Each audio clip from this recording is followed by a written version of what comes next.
요한복음에서 보겠습니다. 요한복음 6장 1절에서 15절까지 오병이어의 기적의 내용입니다. 오병이어의 기적. 요한복음 6장 1절부터 보겠습니다. 15절까지 시작. 그 후에 예수께서 디베라의 갈릴리 바다 건너편으로 가시매 큰 무리가 따르니 이는 병자들에게 행하시는 표적을 보았음이라. 예수께서 산에 오르사 제자들과 함께 거기 앉으시니 마침 유대인의 명절인 유월절이 가까운지라. 예수께서 눈을 들어 큰 무리가 자기에게로 오는 것을 보시고 빌립에게 이르시되 우리가 어디서 떡을 사서 이 사람들을 먹이겠느냐 하시니 이렇게 말씀하심은 친히 어떻게 하실지를 아시고 빌립을 시험하고자 하심이라. 빌립이 대답하되 각 사람으로 조금씩 받게 할지라도 200데나리온이 떡이 부족하리이다. 제자 중 하나 곧 시몬 베드로의 형제 안드레가 예수께 여짜오되 여기 한 아이가 있어 보리떡 5개와 물고기 2마리를 가지고 있나이다. 그러나 그것이 이 많은 사람에게 얼마나 되겠사옵나이까. 예수께서 이르시되 이 사람들로 앉게 하라 하시니 그곳에 잔디가 많은지라 사람들이 앉으니 수가 5,000명쯤 되더라. 예수께서 떡을 가져 축사하신 후에 앉아있는 자들에게 나눠주시고 물고기도 그렇게 그들의 원대로 주시니라. 그들이 배부른 후에 예수께서 제자들에게 이르시되 남은 조각을 거두고 버리는 것이 없게 하라 하심으로 이에 거두니 보리떡 5개로 먹고 남은 조각이 12바구니에 찼더라. 그 사람들이 예수께서 행하신 이 표적을 보고 말하되 이는 참으로 세상에 오실 그 선지자라 하더라. 그러므로 예수께서 그들이 와서 자기를 억지로 붙들어 임금으로 삼으려는 줄 아시고 다시 혼자 산으로 떠나가시니라. 아멘. 오늘 본문은 디베라 갈릴리 바다에서 이제 건너편에서 일어난 일입니다. 이제 갈릴리 마을, 갈릴리 호수를 중심으로 이제 이렇게 마을들이 이렇게 구성되어 있으니까 그 마을의 이름마다 갈릴리 바다라고 하기도 하고 디베라 바다라고도 하기도 하고 또 다른 이름으로다가 이렇게 성경에서 표현하고 있으니까 이스라엘에는 호수가 그 갈릴리 호수 또 밑에 사해 바다 이제 이렇게 2개고 그 2개 사이로 요단강이 흐르는 건 뭐 간단하잖아요. 지도가 그거밖에 없으니까 어느 때는 갈릴리 바다라고도 하고 디베라 바다라고도 하고 이제 이렇게 표현이 그 마을에 따라서 다르게 표현된다는 것을 이해해 주시길 바라고, 오늘 본문에서 오병이의 기적은 우리가 너무 잘 알고 있는 이야기인데 3개의 문장을 집중했으면 좋겠다 이런 생각이 들었습니다. 첫째 문장은 6절에 보면 빌립한테 하신 일인데 빌립한테 우리가 어디서 떡을 사서 이 사람들을 먹이겠느냐. 한 5,000명이니까 어른 남자가 5,000명이니까 아이들도 왔다고 생각하고 여성들도 있다고 생각했을 때 훨씬 많은 숫자가 모였었는데 이 모인 사람들이 상권이 형성되지 않은 곳에 모여있기 때문에 이들에게 어떻게 먹을 걸 주겠느냐라고 이제 주님께서 우리가 어디서 떡을 사서 이 사람들을 먹이겠느냐 이렇게 이제 빌립한테 시험해서 말씀을 하신 겁니다. 이렇게 말씀하시면 친히 어떻게 하실지를 아시고, 예수님은 이 떡을 어디서 사겠어요?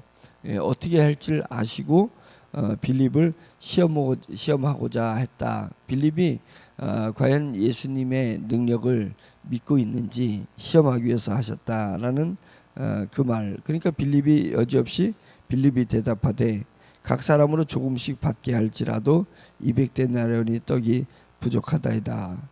200데나리온을 사도 부족하다. 이제 숫자적으로 예수님께 이렇게 얘기했고, 빌립은 이제 결국은 시험에서 실패한 거고 안드레는 성공한 거죠.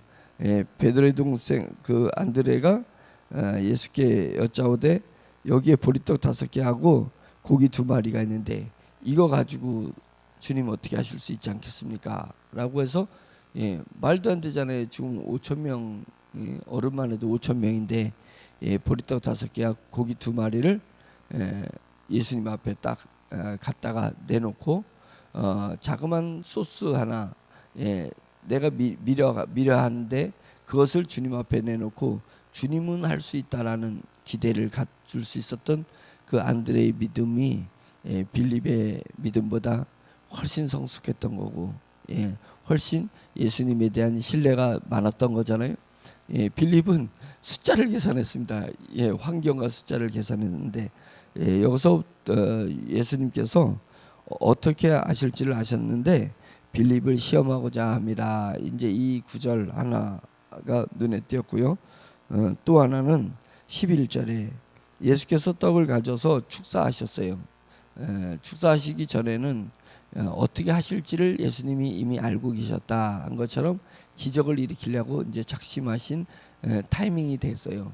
타이밍이 되시니까 주님께서 축복을 하셨어요. 축사하시고 앉아 있는 자들에게 나눠주시고 물고기도 그렇게 축사하신 후에 그들의 원대로 주셨다라고 하니까 실제는 보리떡 5개와 고기 2마리가 한 사람의 식사인데, 한 끼 식사인데 그걸 가지고 때가 되니까 예수님이 내가 이제 움직여야 되겠다, 내가 뭔가 역사를 해야 되겠다라고 생각하시니까 축사하신 후에 원대로 먹게 해줬다 이것입니다. 보리떡도 원대로 먹게 해줬고 고기도 원대로 먹게 해줬습니다. 다르게 하면 어른들이 보리떡이 조그만 거니까, 요만한 거니까 5개 가지고 되겠어요? 7개도 먹은 사람이 있고 또 10개 먹은 사람도 있고 고기도 4마리 먹은 사람도 있고 5마리 먹은 사람도 있고, 그들이 원하는 대로 자기가 배를 채울 수 있는 대로 원하는 대로 풍성하게 나눠줬다. 이제 이 구절이 우리 마음에 와닿았습니다. 그리고 이제 세 번째로는 이제 막 오병이 기적을 일으키는데 15절에 얼마나 막 환호했겠어요.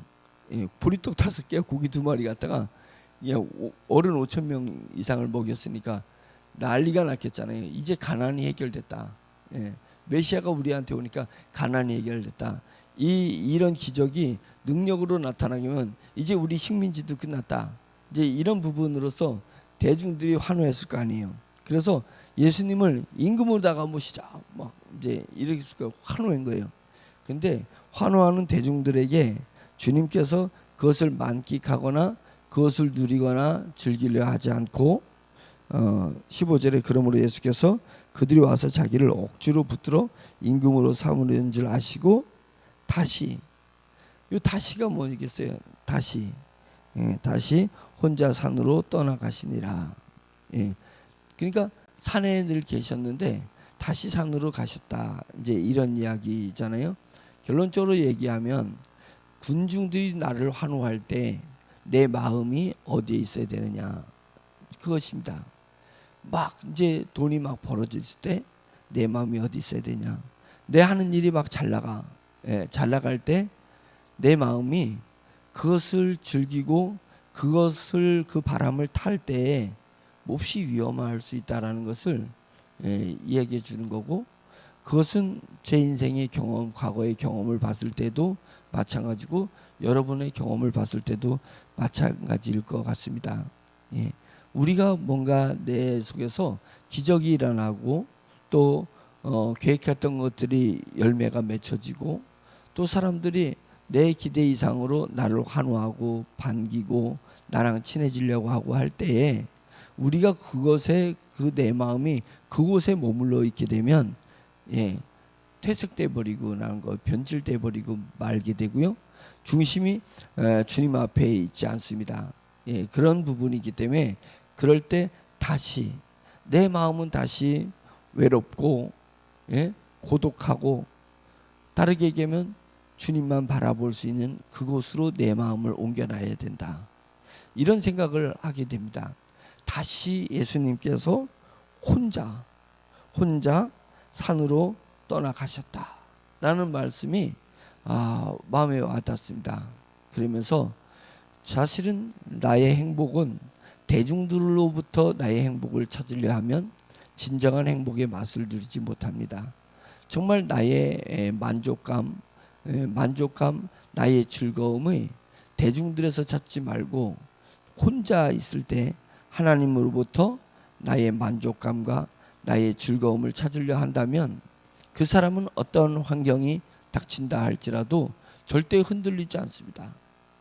절대 쓰러지지 않고 오로지 오매불망 딱 주님만 바라보는 그런 심령을 유지할 수 있단 말이죠. 그런 심령은 언제 내가 실패했을 때 하나님 앞에 가는 거, 그건 당연히 실패했으니까 하나님을 부르짖고 하나님 앞에 가죠.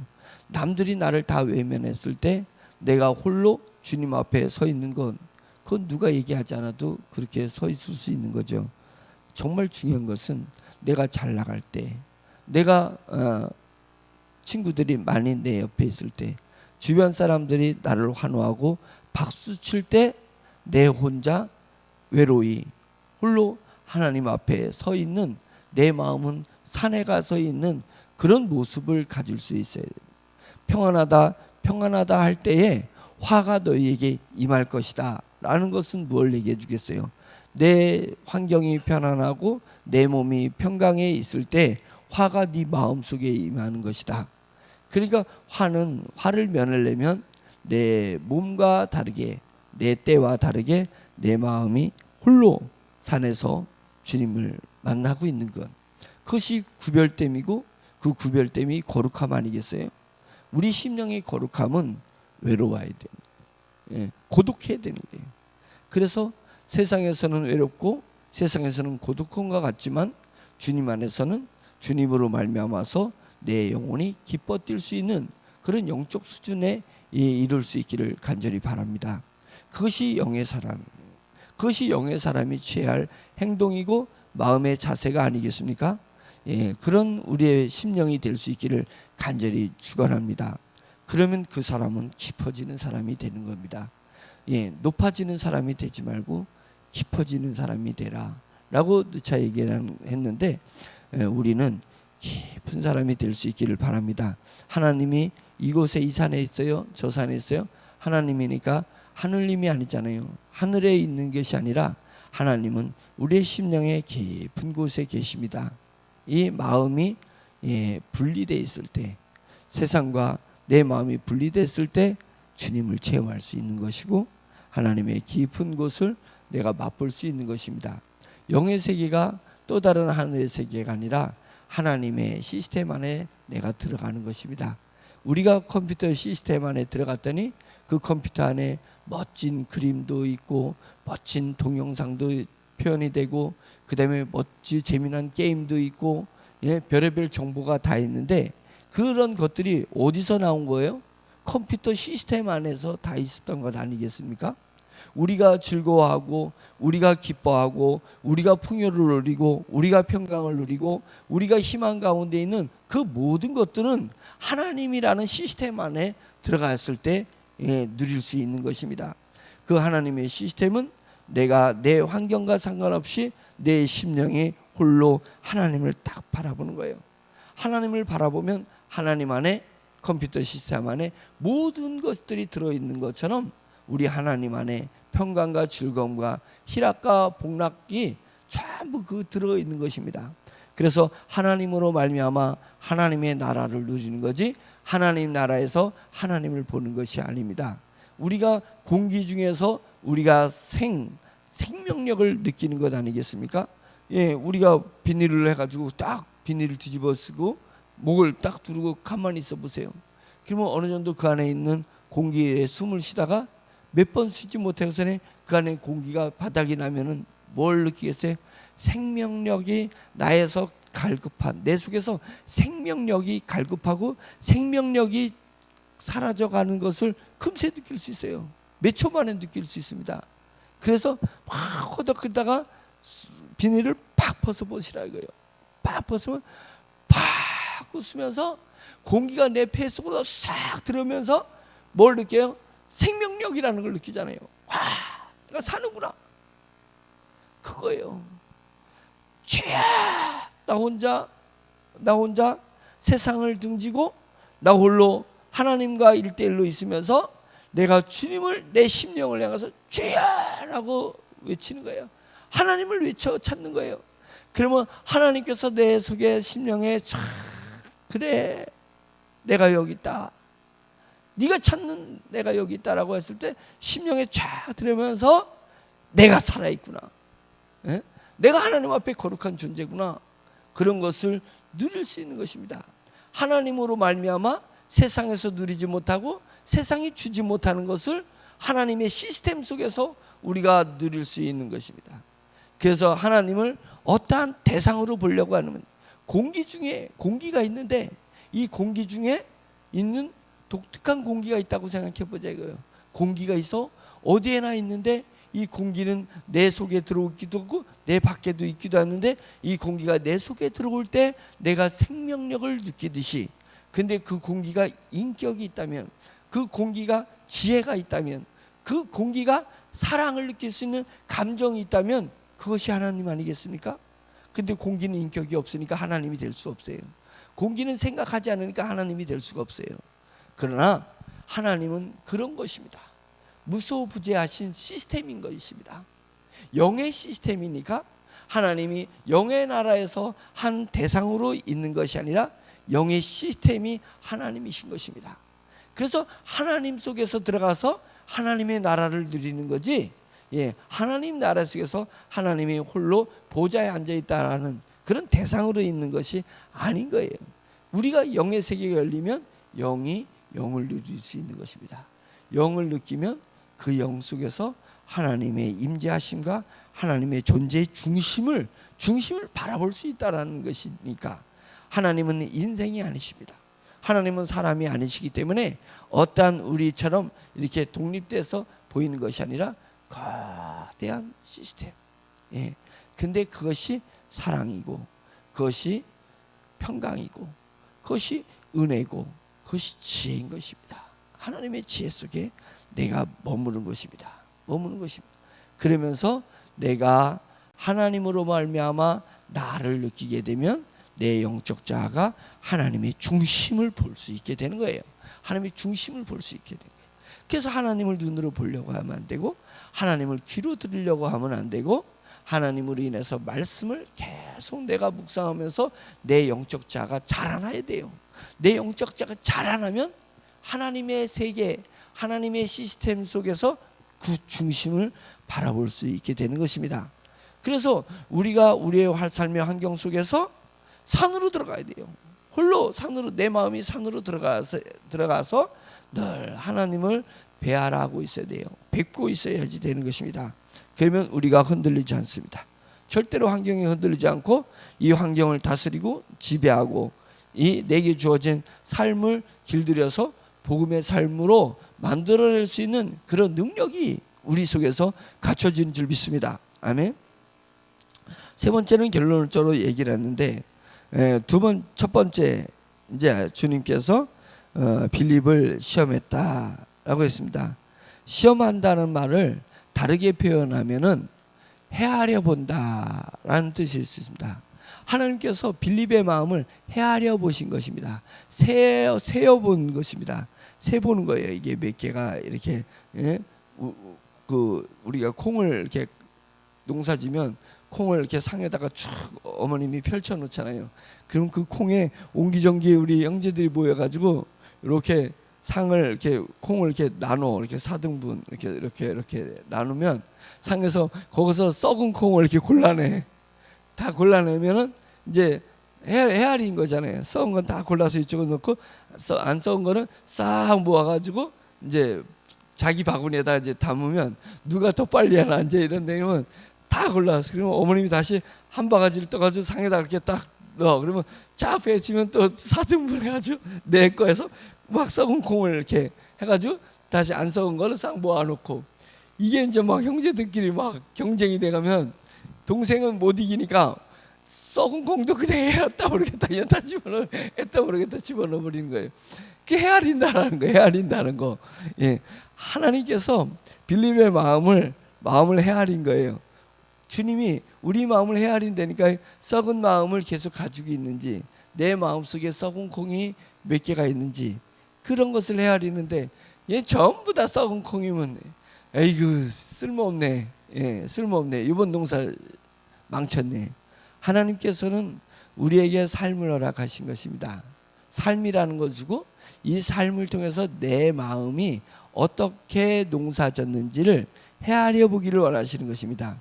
어느 때는 사망의 음침한 골짜기와 같은 그런 환경을 주셨는데도 내 마음이 토실토실한 그 열매를 맺는 마음이 있고, 그런데 어느 때는 잘 나갈 때는 내 마음이 토실토실하지 않고 다 썩은 마음을 가질 수도 있습니다.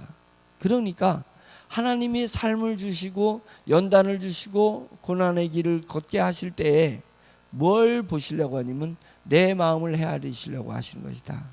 그러니까 내 환경이 어떤 환경이 되든 간에 나는 늘 주님 앞에서, 그렇지, 주님께서 이런 내 환경을 주신 건 이 환경을 내 마음이 어떻게 이 환경을 다스리고 살아내는지를 내 마음을 헤아리시려고 하실 것이다. 그래서 저는 끊임없이 내 마음에 썩은 것을 도려내고 정결하고 온전한 마음을 유지하려고 애를 써야 된다. 그것이 낮은 곳이든 높은 곳이든 척박한 곳이든 평탄한 길이든 나는 늘 내 마음을 헤아려 좋은 마음을 가지려고 해야 한다. 왜? 하나님은 영이시기 때문에, 내 마음을 헤아리시기 때문에 그렇습니다. 시험한다는 것이 헤아린다는 것입니다. 헤아린다는 것이. 두 번째, 시험한다는 것은 무게를 달아본다 라는 뜻입니다. 저울에다가 내 마음을 이렇게 달아보시는 것입니다. 오늘 우리 마음을 무게를 달아보면 내가 주님을 향한 무게가 얼마나 있냐고요. 세상을 향해서는 내 온 마음이 무게가 실렸어요. 무게를 실어서 일을 하는 것입니다.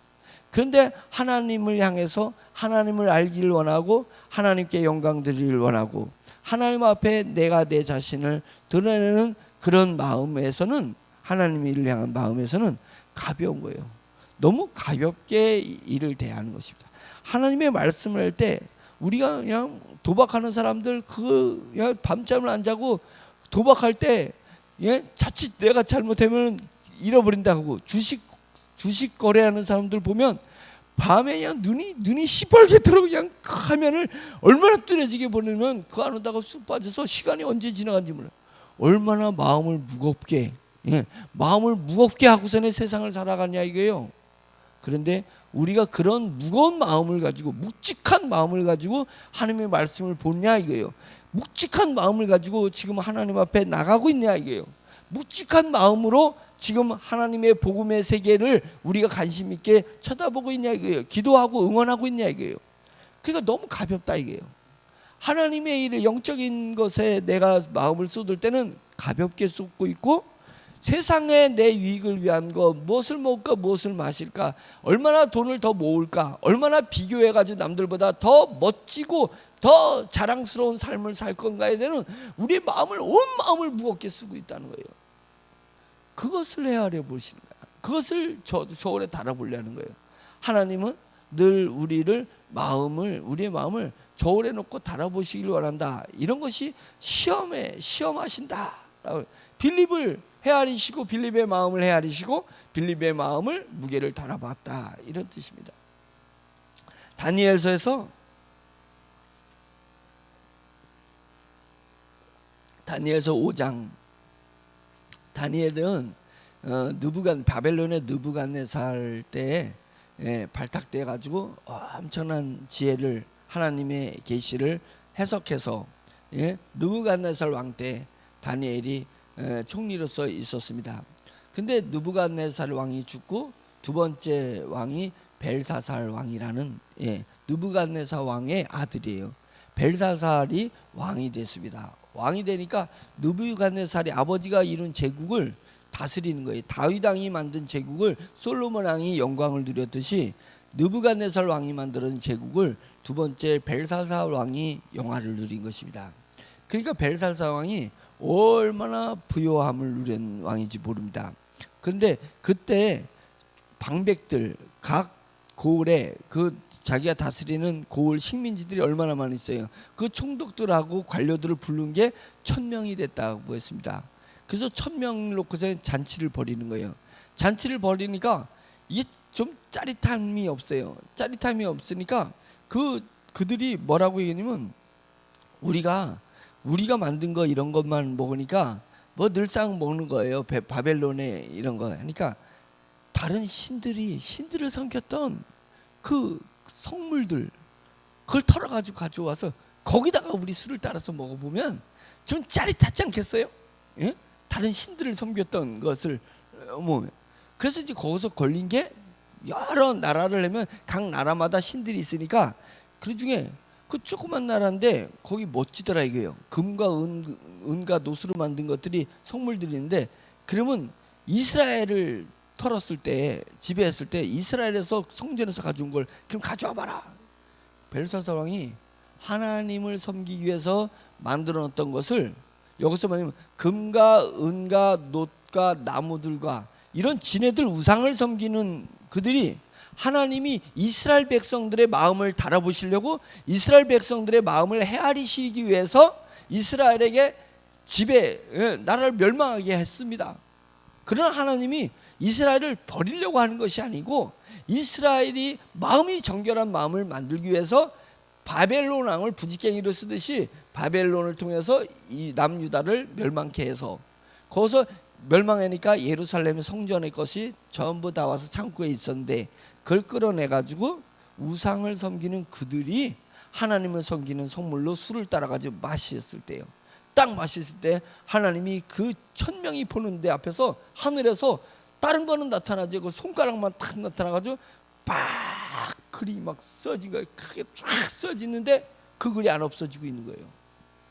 그러니까 거기서 다른 방백들도 마찬가지인데 이 누구야 그 벨사살 왕이 다리가 그 신하들 보는 데서 무릎과 무릎이 막 이렇게 흔들리는 거예요. 막 흔들린 거예요. 무릎과 무릎이 왔다 갔다 했으니까 막 흔들리면서 뼈마디마다 막 녹아내리더라 이게요. 예. 그 얘기는 뭐예요? 뼈마디가 녹아내리니까 자기 의지로 되는 것이 아니라 그냥 막 흐물대면서 막 떨렸다는 거예요. 그럼 막 그 당시에 그 제사장들이나 뭐 그런 양반들 술수 뭐 주술을 하는 사람들 다 불러 저걸 읽으라고 해석해봐라. 아무도 해석을 못하니까 그러면 우리 아버지 때 아버지가 의지했던 다니엘을 불러라. 그 다니엘이 가가지고 딱 봤더니 뭐더라? 메네메네 데겔 루바르신 딱 이거. 왕이시여 저거는 세 개의 단어로 되는데 메네메네 반복이고요. 메네메네 데겔 우바르신 이 글입니다. 그것은 뭐냐면 이제 그 왕이 한 것을 지적을 하면서 이제 예언이 말인 거예요. 메네메네 새 보고 새 본다. 데겔 저울에 달아본다. 우바르신 우는 그러니까 여기서 성경에서는 나중에 읽으실 때 우바르신이라고 했는데 메네라고 데겔은 맞는 얘기인데 우바르신을 해석하는데 베레스는 왕의 나라가 나뉘어서 메대와 바사 사람에게 준바되었다 함이니라. 이렇게 그러니까 베레스 우바르신인데 왜 베레스라 할까? 그 우는 그리고라는 히브리어이기 때문에 바르신 베레스의 복수가 바르신이니까 그러니까 베레스를 얘기하는 것이란 말이죠. 그래서 성경에서 메네메네 데겔 우바르신 이라는 것은 맞는 얘기를 지금 하고 있는 것입니다. 그래서 헤아린다. 왕의 마음을 지금 하나님이 헤아리고 있어요. 순전히 다 썩은 콩들이야. 썩은 콩. 데겔 저울에 달아보니까 저울에 만족하지 못하는 거예요. 불량품이야 당신은. 그래서 왕이시여 여호와 하나님은 만왕의 왕 되신 하나님은 당신을 치워버린다 이거. 세보고 달아보니까 당신의 마음을 헤아려보고 달아보니까 당신은 자경미달이야. 그래서 당신과 동시에 당신의 집안에 끝났고 끝났고 그 다음은 고레스인데 다른 집안에서 다른 집안에서 왕이가 이제 왕씨 고려 왕씨가가 물러가고 전혀 왕족이 아닌 이씨가가 이제 조선을 세우시듯이 그런 것입니다. 이제는 세대를 끝낼 거다. 그 쓰여진 게 메네메네 베데 데겔 우바르시 딱 쓰여진 것입니다. 그것을 이제 다니엘이 얘기하고 있습니다. 그것에 지금 빌립을 갈릴리 바닷가에서 5천 명의 기적을 일으키기 전에 빌립이 그렇게 마음을 가진다고 해서 가졌기 때문에 하나님이 5천 명의 기적을 일으키는 게 아닙니다. 빌립이 그런 믿음을 갖지 못했다 그래서 하나님이 오병이의 기적을 안 일으키는 게 아니십니다. 내 마음이 내가 하나님 앞에 충성되기 때문에 하나님의 나라가 복음의 나라가 이루어지는 거예요. 내 마음이 충성되지 않으니까 하나님의 복음을 이루는데 해가 되는 거예요. 아무 상관없어요. 아무 상관없어요. 그럼 뭐가 중요한 거예요? 시대에 내가 어떤 마음을 가졌느냐, 이게 중요한 것입니다. 이 시대에 내가 어떤 마음을 가졌느냐, 그것이 복음적인 내 심령이 복음으로 가득 차 있냐, 하나님 나라를 향한 마음으로 가득 차 있냐, 하나님은 그것을 기뻐하시는 것입니다. 내가 무엇을 하나님 앞에 드린들 그것이 하나님 앞에 뭔 유익이 있겠어요? 그것이 하나님의 유익이 된다면 하나님의 부족한 것을 입증하는 것이니까 그것은 하나님 되지 못하는 거잖아요. 하나님 되지 못하는 거예요. 하나님은 나의 도움을 얻어서 하나님의 나라를 이루어 가시는 분이 아니시라는 것을 분명히 인정해야 되는 것입니다. 그러니까 내가 뭔가 조금 하나님의 나라를 위해서 교회에서 뭔가 조금 한다 해서 그것이 드러나면 안 되고 바로 내 마음은 산으로 가서 하나님을 1:1로 배알아야 되는 것입니다. 그래서 무슨 마음의 자세를 가지고 있느냐, 하나님은 내가 무엇을 했느냐가 아니라 하나님은 내 심령을 바라보시는 것입니다. 심령을 헤아려 보시려고 하시는 것입니다. 그리고 11절 예수께서 떡을 가져 축사하시면서 그러기 전에 다니엘서에서 한 번 더 봐야 되는데 다니엘이 왕한테 딱 얘기하면서 이런 중요한 얘기를 합니다. 왕이시오. 그런데 이제 5장 19절에 보면 이런 얘기가 있거든요. 18절 왕이여 지극히 높으신 하나님이 왕에 붙인 느부갓네살에게 나라와 큰 권세와 영광과 위엄을 주셨고, 느부갓네살 왕이 그렇게 주셨다는 거예요. 그에게 큰 권세를 주셨으므로 백성들과 나라들과 언어가 다른 모든 사람들이 그의 앞에서 떨며 두려워하였으며 그는 임의로 죽이며 임의로 살리며 임의로 높이며 임의로 낮추었더니 이런 모든 권세를 주었다는 것입니다. 그랬더니 그가 마음이 높아지며 뜻이 완악하며 교만을 행함으로 그의 왕위가 패한 바 됐다. 자, 이거를 좀 주목해 봤습니다. 우리가 탈선했을 때, 하나님에게서 탈선했을 때 드러나는 현상이 세 가지가 있는데, 첫째는 마음이 높아진다. 두 번째는 뜻이 완악해진다. 세 번째는 여기는 교만을 행함으로 이렇게 순서를 바꿨는데, 마음은 높아지고 뜻은 완악해지고 행동은 교만하다. 교만을 뭘로 얘기하려면 저희가 늘 얘기했듯이 독고다이다. 독고다이다. 자, 우리 마음을 헤아려 봅시다.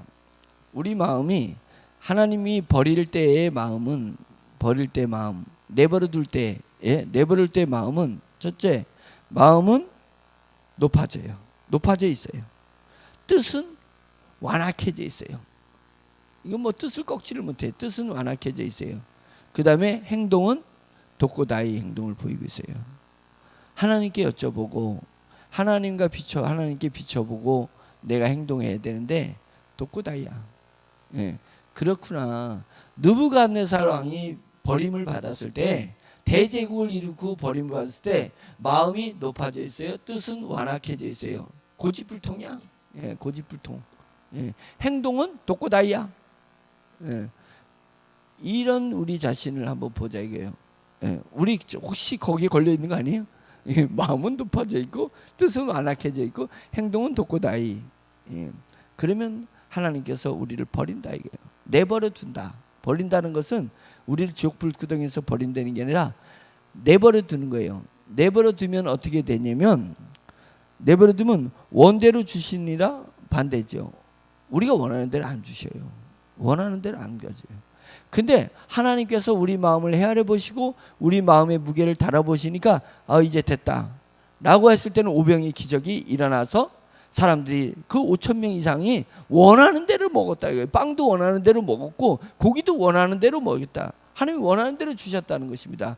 왜냐면 원하는 대로 줘도 얘는 그것에 의해서 지배당하는 것이 아니라, 그것에서 시험당하는 것이 아니라 그거를 다스릴 수 있는 사람이기 때문에 원하는 대로 주신 것입니다. 내가 건강이 원래부터 나에게 있었다라고 생각하면 안 됩니다. 건강은 주신 거예요. 선물인 거예요. 내가 건강을 다스릴 수 있는 사람이 돼야 되는 것입니다. 돈도 나에게 원래부터 주신 것이 아닙니다. 돈도 하나님께서 우리에게 소명으로 주신 것입니다. 다스리라고 주신 것입니다. 돈을 다스리지 못하고 돈에 치여서 죽을 듯이 살아가는 사람도 있어요. 돈은 쌓아두고 거기서 치여 사는 게 아니라 그것에 마음을 두고, 부자가 농사를 너무 많이 지어가지고 어떻게 해야 되지? 어떻게 나눠줘야 되는데 창고를 더 크게 지어서 쌓아놓고, 내 마음을 들어, 내 마음아 이젠 창고에 쌓을 곳이 없도록 많이 쌓아놨으니까 이제는 먹고 즐기고 놀자. 이게 돈의 지배를 당하는 거예요. 그런 게 아니라 돈은 소명입니다. 건강도 소명입니다. 우리가 축복의 모든 것들이 다 소명이라고 생각하고 그것을 다스려야 되잖아요.